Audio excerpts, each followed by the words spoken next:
listening to The Doctor's Corner with Dr. Kline and Janelle Elgoway.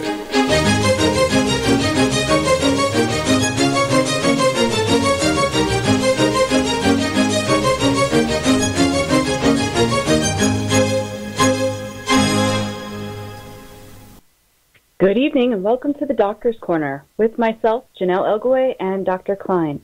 If anyone has a question for Dr. Kline, please call in at 415-915-2291.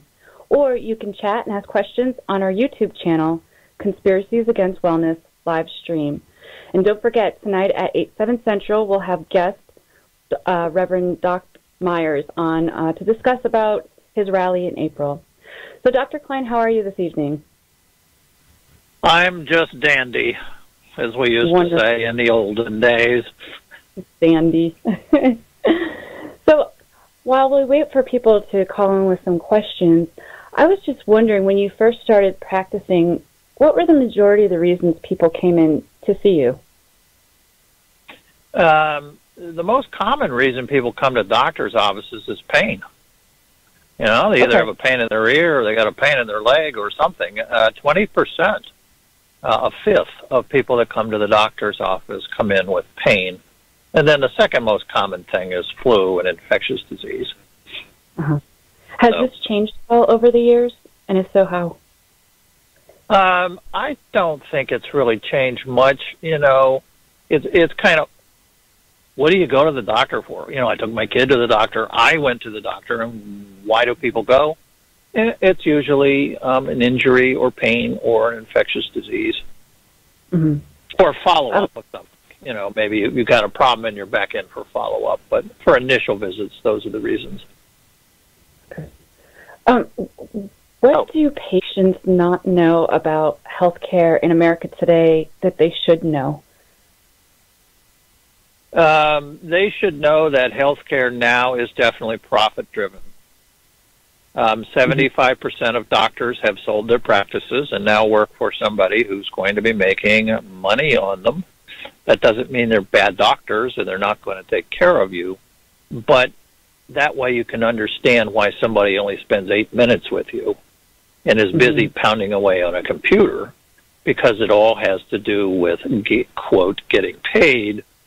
And that's really driving healthcare now, and that's different than it used to be, which in the days, even just 10 or 15 years ago, doctors were interested in curing illness, and they still are, but under the gun of profit. Right. So, have you had problems as like a doctor, like patients do, with pharmacies and health insurance like they do today, especially with, the more chronic issues? Yeah, health insurance companies have changed a lot over the years. When I first started practice, Blue Cross had what was called a 3-call deductible, which meant the first 3 visits to the doctor you paid for. And then after that, they would start picking it up. But all insurance companies are now driven by profit motives. Even the ones that claim to be nonprofits really are looking for money. Blue Cross of North Carolina has $1 billion in the bank. The only way to get $1 billion in the bank is to collect premiums and not give services. So it's changed immensely. Doctors are under the gun. Insurance companies that try to force doctors to join their plans so they can, quote, get paid. And I found not joining plans over the year was just fine, and I never had to listen to an insurance company telling me what to do. So, right. Is it all health insurance companies, or is it, that do this in all pharmacies, or are there particular ones that are? Well, health insurance companies are all the same. They're really terrible as far as I'm concerned. They're not interested in healthcare at all. They're interested in making money. And although that sounds like some whiny doctor, I think there's a lot of support for that. Medicare, however, is a good insurance, and I personally support optional Medicare for all. Not Medicare for all, which sounds like another compulsory plan, but optional Medicare for all. It almost made it into the Affordable Care Act, Obamacare, almost made it, but it was beat back by the Republicans. So. Let me ask you about Medicare, because supposedly, I don't know if you heard this or not, but in 2019, they're changing it around. Have you heard a lot about this? And if so, do you know what will happen exactly? Because a lot of people are frightened about that. About their opioid policy or something else?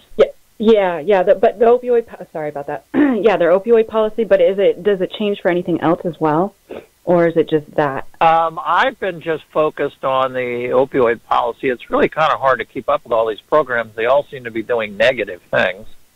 I just reviewed guidelines, which Medicare is going to use on the use of opiates, and there was one thing that really stood out. They never discuss what they should be used for. In our business, we talk about medicines being drugs of choice. You have a strep throat, drug of choice is penicillin. If you have a broken leg, the drug of choice is an opiate painkiller. But they don't list those things. It's almost as if opiates and opioids and narcotics, which are all the same, they're all pain pills. It's almost like they've become radioactive suddenly. Right. So, right. What do you think about CVS buying Aetna out? Or, I'm sorry, Aetna buying CVS. Which way is it around? I think it's CVS buying Aetna. Yeah, but they're going to get together. This is why the government invented antitrust laws, because the claim is always they're going to save money. And, of course, that's not it. The big money is actually between the two CEOs. The two CEOs of the company, if you study these plans, you'll usually end up with hundreds of millions of dollars. And so I think it's driven by greed. And I always say greed is fine, but greed can also beget more greed. And that's what's happened in American healthcare with insurance companies and conglomerates. Right. Well, it's like big monopolies now, and yes, no people have choices any longer if they do that. It's really scary. I just want to let you know, and I'm so sorry about this. Off of YouTube, for some reason, we're not streaming. But if anybody wants to listen in, you can at www.conspiraciesagainstwellness.com, and you can just click on Listen Here. But just wanted to let you know that. Also, you could call in with a question at 415-915-2291.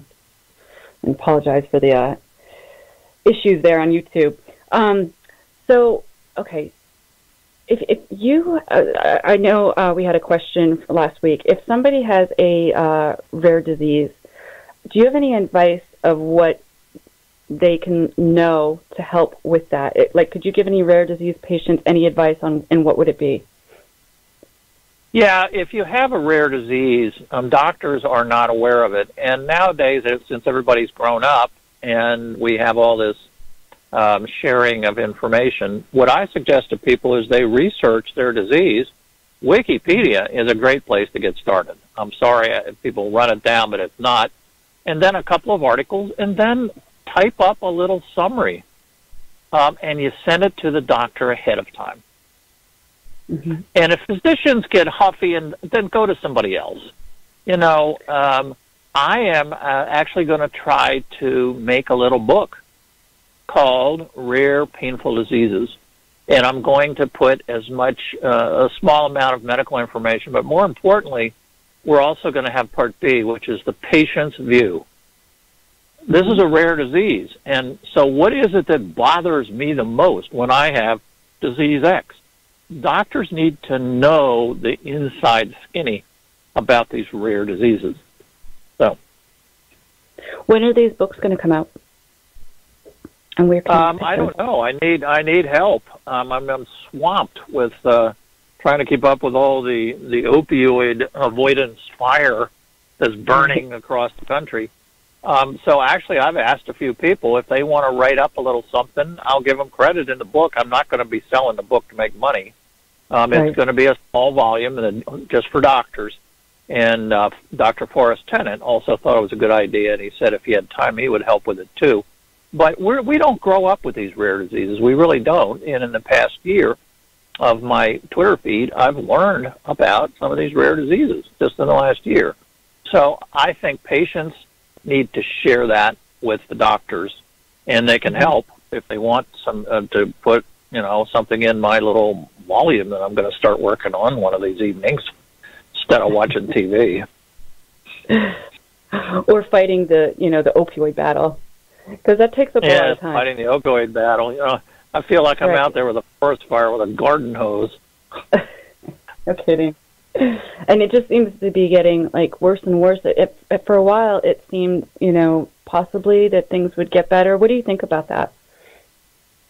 I thought it was kind of turning the corner to it. It's not. It just gets worse and worse every day. People can't leave this topic alone. I mean, every time you go to a newspaper or a blog, there's always a picture of some guy injecting himself, or it's just awful the way people are portrayed.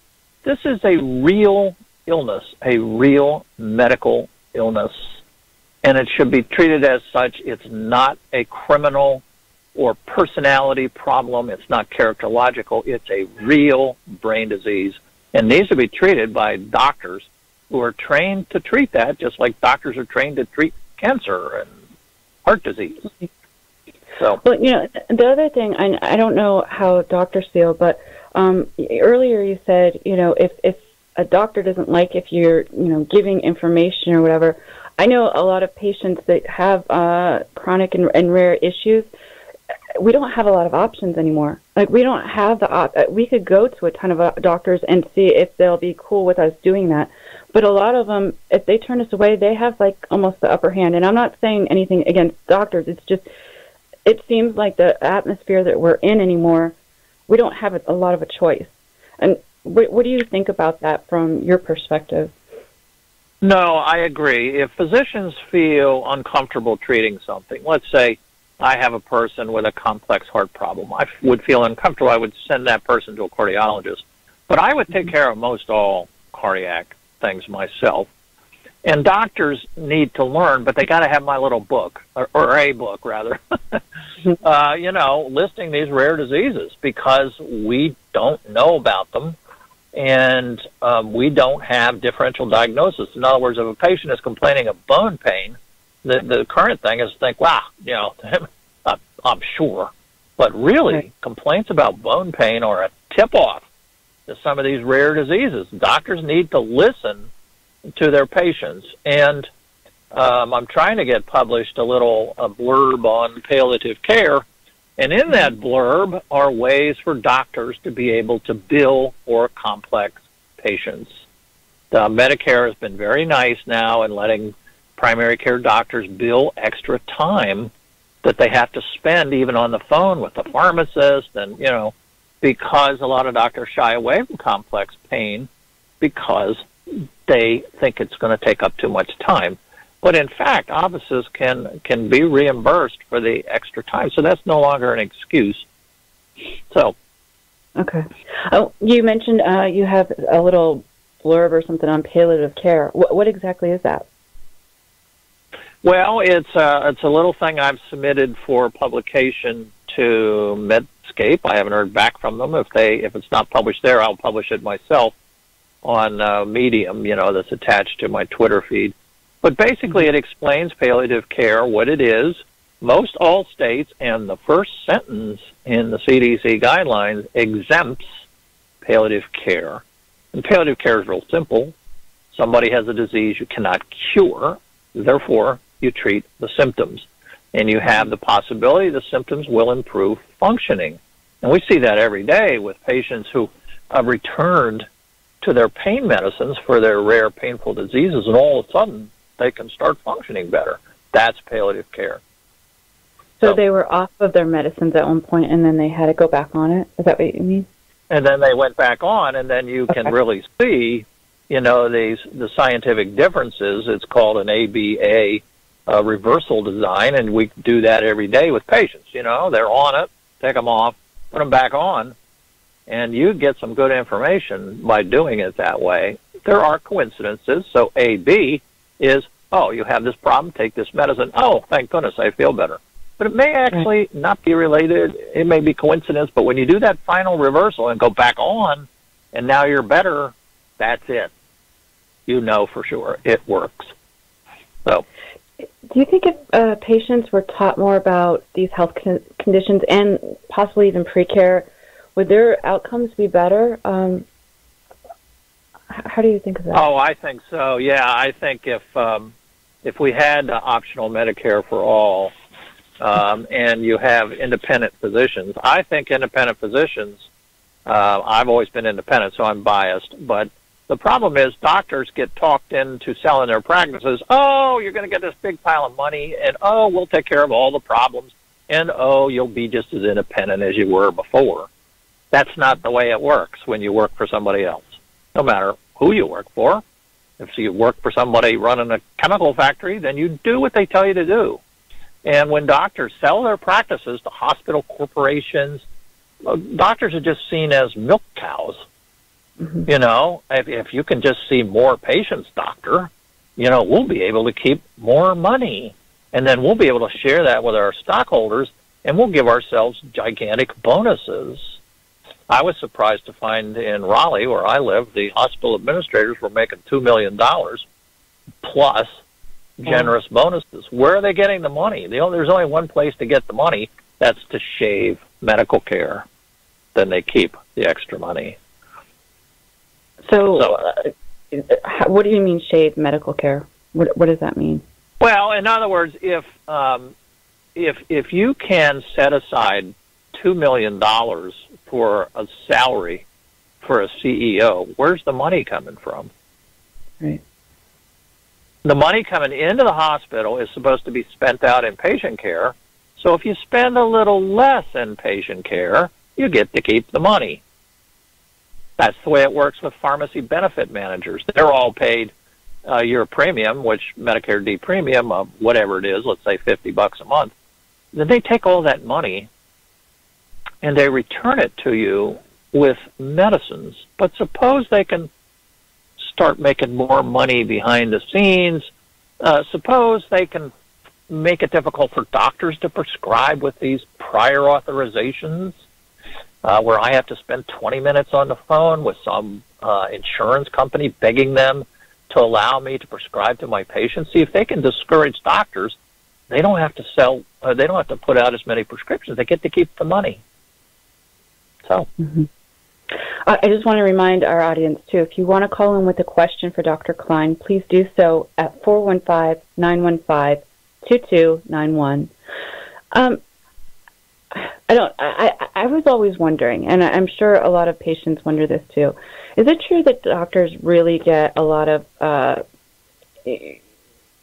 don't know, not cutbacks, but they get a lot of, like, side things with medications, like if from pharmaceutical companies and stuff like that? Yes, that is true, and I've always considered it unethical. In 1976, I took my last gift from the drug company. It was a pencil from Upjohn, and I decided that that was a conflict of interest, and I still think it's a conflict of interest.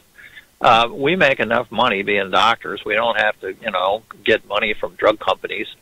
And now they're actually publishing lists of how much money people get from the drug companies, but there's ways around that. So it's hard to tell, if your doctor is taking money from drug companies, but you can always ask. Mm-hmm. You take money from drug companies. When you see samples, by the way, that's a sign that they're maybe in cahoots with a drug company, because you see, if you give out free samples and they work, guess what? You're not going to prescribe the generic drug. You're going to go with the brand name drug that you've gotten free samples for. So free samples have kind of turned out to be something that's unethical. Pizza lunches were very famous. They come in and pizza lunch for the whole staff. I mean, I'm sorry. I mean, what happened to payola? Remember the days of payola? Caller from area code 951. What's your name? Hi, my name's Lisa. Hi, Lisa. What's your question? Lisa. Hi, Dr. Kline. Hi, Janelle. I was wondering if you could ask maybe Dr. Kline a couple of questions. Sure. Go ahead. Let's do the first one first. Okay. It seems that, every death or OD that is happening, and they seem to have, maybe hydrocodone or oxycodone in their system. do they actually check to see if that person had a valid prescription, or is that just always going to count against pain patients? It counts against. You're absolutely correct. As a matter of fact, the CDC's coding of deaths doesn't even approach the proper mix. Most all overdose deaths have a very important adjective in the front. Heroin overdose deaths. There are almost no overdose deaths from people taking, like you said, hydrocodone. Not only that, the CDC, if a person dies with 3 drugs, they count each drug as a death. I just don't understand not in the total, but in the breakdown. Go ahead. Yeah, I just don't understand how they can count that against the whole pain community. Seems like it should fall under health. They shouldn't, and you need to write your legislators or email them, because your views are very important, and legislators actually do listen. And if you have a personal story, you should go to your regional office, especially representatives, because they represent smaller numbers of people, and sit there and tell them the story, and you don't like the government interfering with medical practice. But you're right on the money. The whole thing is very fishy, the way things are added up and blamed, and but very few prescription drugs end up causing overdose deaths. So exactly, unless they're being misused, shot up. Well, you know, misuse is a funny word. Abuse is a funny word. They're kind of moralistic words. Using too much is a better word. And why do people use too much? Well, there are people with a very serious addiction disease that really have no choice. And we like to think people with addiction disease have choices, and in fact, they do not. Yeah, if you want to read a really good, if you want to read a really good story, Dr. Peter Grinspoon, Grinspoon, wrote a book called Free Refills. Dr. Grinspoon is an addict, and he wrote a story of what it was like to be an addicted person. And it's a short book. It's fun to read. He's kind of humorous, but about what happens to your life when you're accused of this disease. It's considered in this country to be a criminal disease, and I can tell you it is not. It's a real brain disease. So. Okay. And it was Grinspoon? Yeah, Grinspoon. But if you Google free refills, you'll get to Amazon. Okay. One other thing I wanted to touch on, for the last 7 years, I had been prescribed oxycodone, and yet every single time I was asked to take a urine test, it wasn't showing up in my system. And the doctor just was not believing me. So my new doctor that I'm going to, he ordered the DNA test, or the fancy one, yeah. Yeah, that shows how if you hypermetabolize or hypometabolize. Right, right. Yeah, and it came back showing. Go ahead. It came back showing that they actually hypermetabolize oxycodone. So this is well-known, yeah. I kind of felt vindicated that every time they didn't believe me, I knew it was there, but they were, basically calling me a liar, and they cut me off and said no more. Well, urine tests are not very precise, and we have a rule in medicine that goes back a long time. We do not treat laboratory studies. We do not treat x-rays. We treat people, and we may use these other things to confirm diagnoses. Being called a liar by a doctor is something that's really nasty. If you get up in the middle of the night and say you have chest pain and shortness of breath, oh my goodness, you have heart disease. You wake up in the middle of the night and say I was in so much pain I couldn't fall back to sleep. Oh yeah, right. Doctors need to change their attitudes, and I think when doctors treat you like that, you need to do the adult response, like somebody that stepped on your foot down at the pizza parlor and say, hey, bud, what are you doing this? You're accusing me of lying because you're relying totally on a blood test? How about my telling you this? Do you think I'm an addict and I'm in here hustling you? I mean, what's the problem? And I think people need to start speaking up to doctors, you know, and we've talked about this before. Oh, we don't want to, you know, blah, blah, blah. Well, we've got a serious problem, people being called liars, drug seekers, and people don't like to be accused of things that are not true. And if somebody comes and said, hey, you threw a baseball through my window, and you say, no, I didn't, you need to defend yourself at that level and say, no, I didn't. What makes you think I'm lying? You know, just pin people down. I'm sorry to speak against my fellow doctors this way, but I see, and it's not everybody, but I see too much of this where patients are called liars. And by the way, urine tests were only required for people in addiction clinics. How this got started in pain clinics, I'll never know. People in pain clinics don't need these urine tests. Right. Huh? It's the money. Yeah, to make more money, and it's a way to discriminate against people, too. Here, pee in this cup, and I'll watch you. Dr. Grinspoon has said when he was in rehab, they had a urinal out in the middle of the room, and they stood there and watched him, make sure he didn't cheat. Yeah.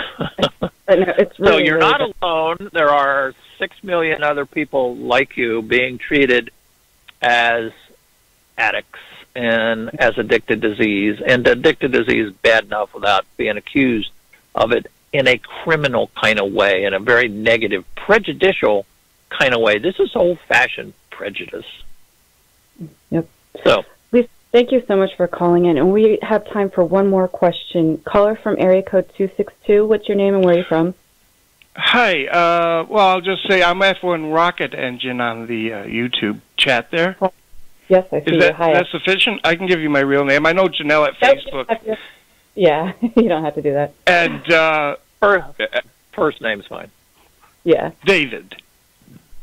David, okay. Thank you for Janelle for the live stream, and Dr. Kline for everything you're saying. We're perfectly in sync, and I got a congenitally narrow spine and about 20 congenitally narrow foramina. Yep. And that started in 1975, and it was only youthful exuberance that kept me going when the pain was miserable until I got my first cut.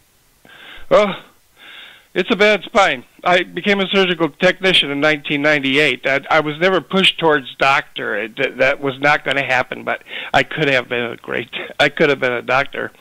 But I became a surgical technician. I couldn't hold retractors in opposing directions, and I just groaned at the table. Yeah, gosh.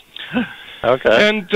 And I've had oxycodone for 3 years, and then I got cut off. I actually moved, and the doctor was taking care of me from Illinois, and he didn't want to go across the border, even though there wasn't really a problem. He just stopped, and I had to look for another pain management thing. And here in Wisconsin, where the opioid crisis was really building up to a roar, things became very nasty. And I never saw oxycodone again. I just was cut off for what was it, 7 months or something. I had nothing. Then I got a pain management doctor that gave me fentanyl patches. We tried morphine, which is, pardon my French, baby spit for this problem. And we're in sync on everything. And now I've been cut off again in September 2017 I complained about fentanyl patches falling off. It worked, but the patch was problematic, and I did everything to keep it on. And they fell off, and then I was going up and down. Yeah, they had recalls on those too, I heard. I want to give you... go I'm going to give you all of my... Go ahead. I can say too much. Janelle knows how I can run on and on, but I have an archive of shaving down this problem to the most common denominators, And I've even, things would come out of my brain, and I don't know if anyone's ever said this, but is mobility the cornerstone of health? Well, of course, I'm a rehab physician, so mobility is very important to me and my patients, and I tell them I don't care how you get around. It can be a magic carpet or anything, but mobility is the key to life as a human being. But I wanted to mention something. There have been 2 lawsuits. There was one for $10 million several years ago in North Carolina for doctors refusing to treat pain. Okay. Now, in other words, if I refuse to treat anybody for any reason, that's considered malpractice. But you see, because of the wildfire of this, everybody's just turning their heads. It is still malpractice to deny treatment to someone. And you've got valid disease. You should be on opiates long-term. They're safe. And if you're taking opiates, guess what? You will never become addicted. Once you pass, yeah. Something else came out of my brain, and that is the word addiction should never be applied to the chronic severe pain patient. That is impossible. If they will always need it, the word addict will not come up. Actually, there are about 1 million addicted people with addiction disease in the United States, and there's 10 million with pain disease so bad that they need round-the-clock long-term opiates. So it's 10 to 1. Yeah, I don't understand the why they're ignoring the majority here. I know the news is making a mess of things. I mean, they're going after viewership, and they're just tearing at this subject because it's good. What do they call that? Good press, good copy. Press, yeah. Money. And I would also, I have an entire archive of where I've been whittling things down to those common denominator. I'm even willing to use the word bodily assault. You talked about lawsuits, and I've been off narcotics since September, and I've been having to deal with it with gabapentin and amitriptyline and Tylenol and ibuprofen, and it's been. How are they working? No, they're not. They're not. I have no mobility. I take a shower every 30 days. I do my wash every 36 days. I'm housebound. Yeah. Well, remember, you've got to complain. You've got to complain to your legislators, your state reps, and your federal reps, and say, look, let me tell you a little story. This is what life was like when I was on these medicines. This is what life was like when they took me off, because the CDC is encouraging it. Use the word encouraging, because CDC always backs off and says, it's all voluntary. Well, no. And now, here I am. I can't put on my shirt in the morning. I can't take a shower because of the government's intervention with doctors. And all right. Well, I got Jim Sensenbrenner for my congressman, and I sent an email with information, but it wasn't face-to-face. Yeah, face-to-face is really important for politicians. And you can go to their office when your regional office, when they're still in D.C., talk to their legislative aides, and if you've got a good case, they'll relay the information. And it's also important in politics. Wait a minute, George, I've heard 20 of these people complaining. What's going on here? So it's very important to round up all your friends and everybody and either email them, go see them in their regional offices, send them a letter, because they count all those things. And they sit around at lunch going, good heavens, we had 100 people this week calling and saying the government's intervening with my doctor, and they're not giving me pain medicine that's been around since Mesopotamia, 3,500 years BC. They started using pain medicines, and if it didn't work, they would have stopped long before now. Well, Dr. Kline, we have to wrap up here. Did you have anything else that you wanted to add before we get going here? No, but can I advertise my jellies and jams? Go for it. Sure. No, I'm not, and it was very enjoyable. I like hearing from people. I like to hear what's going on, and I do have a Twitter stream. I don't make any money on it, but my Twitter stream is just Thomas Kline, MD, and I like to hear from people, and I like to collect their stories, and because, let me tell you, there's 6 million people out there being harmed. Yes. Yep. Absolutely. Well, we'll be back here again at 7 Central every week. It is horrible, and I want to go into that more next week, if you don't mind. I wrote some questions here. So, but thank you again, everyone, for tuning in, and we will be back here again next Tuesday, 7, 6 Central. Also at 8, 7 Central, we will be here with guest Reverend Doc Myers. Thank you, audience, for tuning in. We will have the audio on YouTube better next week, so I apologize for that. All right, everyone, I'll see you then.